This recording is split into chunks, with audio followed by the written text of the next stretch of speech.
असले पाहिजे. मग अगदी मोठी माणसं असली तरी आपण त्यांना ती समजून सांगण्याचा प्रयत्न करायचा आहे. तंबाखूच्या सेवनामुळे शारीरिक ताकद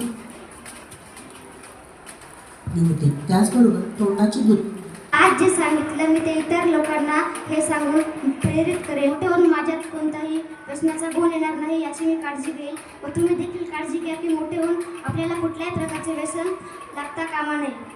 तुमचं शरीर, मन, आत्मा पवित्र आहे.